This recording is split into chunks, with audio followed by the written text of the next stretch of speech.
उत्तर प्रदेश के किसी भी नौजवान के सामने, उत्तर प्रदेश के किसी भी नागरिक के सामने अपनी पहचान को छुपाने का संकट भी नहीं है और अपने ही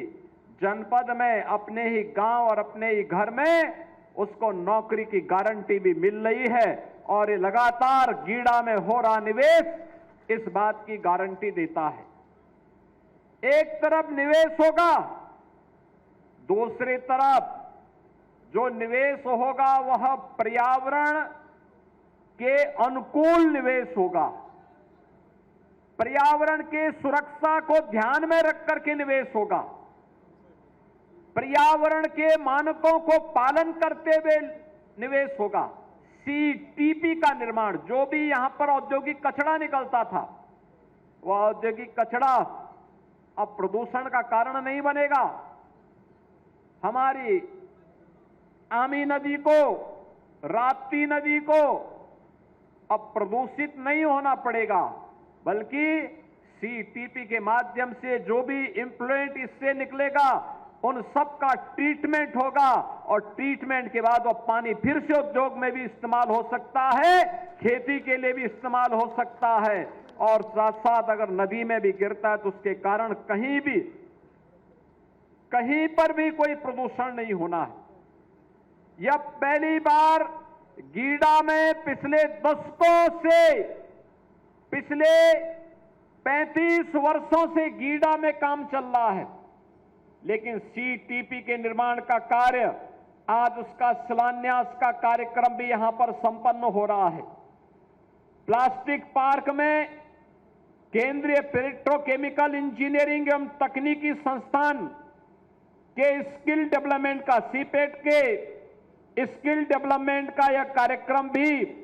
5 एकड़ क्षेत्रफल में प्रारंभ होने जा रहा है और इसका भी आज यहां पर कार्यक्रम यहां पर उपलब्ध करवाया गया है। अब यहां का युवा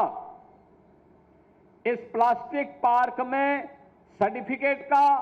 डिप्लोमा का और डिग्री का कोर्स करके यहीं पे नौकरी प्राप्त कर सकता है या देश के अंदर और दुनिया के अंदर नौकरी उसके लिए हाथ में रखी होगी। कहीं भी जाएगा उसके लिए नौकरी की एक बौछार होगी। आज यहां पर जो कार्य प्रारंभ हो रहे हैं उन सब में जो मैंने पहले भी कहा कि 3 इकाइयां 1200 करोड़ रुपए की निवेश की परियोजनाओं का आज इनका लोकार्पण भी यहां पर किया जा रहा है, जिसमें Technoplast packaging private limited, Omflex industry private limited, Gajanan Polyplast, इन सबको मिलाकर के यह निवेश यहां पर हो रहा है और यह भी सैकड़ों नौजवानों के लिए नौकरी की एक नई संभावनाओं को लेकर के आया है। इसके साथ ही यहां पर गीडा सेक्टर में एपीएल अपोलो ट्यूब्स,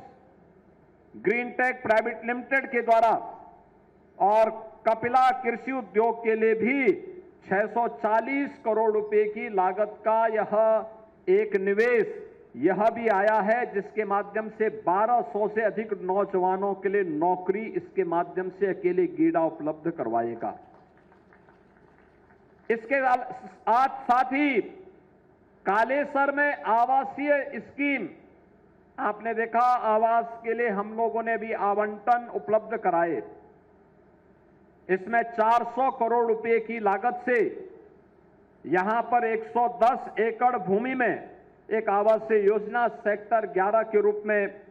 विकसित की गई है। अब वहां पर आवास भी आवंटन शुरू कर दिए हैं और रवि किशन का भी एक नया आवास का पता वहां के आसपास कहीं पर है, अब कहां पर है उन्होंने मुझे भी नहीं बताया है। यहां पर ये आवास के ई लॉटरी से जिन लोगों के आवास आवंटित हुए हैं उनमें से कुछ को आवंटित कर दिया गया है, शेष लोगों को भी आवंटित होगा। और इसके साथ ही यहां पर औद्योगिक योजना के भी भूमि आवंटन का कार्यक्रम हुआ है, जिसमें Ambuja cement, Shreyas distillery, Ashok rubber rolls, CR global pulse limited, इन सभी के लिए भी आज यहां पर भूमि आवंटन का कार्य हुआ है और इस भूमि आवंटन के माध्यम से भी आप मान करके चलिए 5,903 करोड़ रुपए का नया निवेश आएगा और जिसके माध्यम से 10,000 यहां के नौजवानों को नौकरी उपलब्ध होगी। बहनों और भाइयों, अब तक मैंने जितनी नौकरी और रोजगार यहां पर गिने हैं, रवि किशन जी कितने गिने मैंने, कुछ पता है? नहीं, आप देखिए, मैं 10,000 तो अभी बोल दिया है और इससे पहले मैंने 1500 के 2 बार बोले और उससे पहले भी प्लास्टिक पार्क में भी ढेर सारी नौकरियां आने वाली हैं। यानी एक मान करके चलिए कि अकेले गीडा 15,000 नौजवानों के लिए नौकरी देने जा रहा है। 15,000 नौजवानों के लिए, कुछ को वर्तमान में और कुछ को आने वाले समय में जो निवेश होने जा रहा है, इन सब में यह निवेश एक साथ जब यहां पर मिलेगा तो यहां का नौजवान अपने ही घर में, अपने ही गांव में, यूपी का हो या बिहार का नौजवान, उसको यहीं पे नौकरी मिलेगी, यहीं पे रोजगार प्राप्त होगा, आसानी से अपने घर बार को भी देख पाएगा।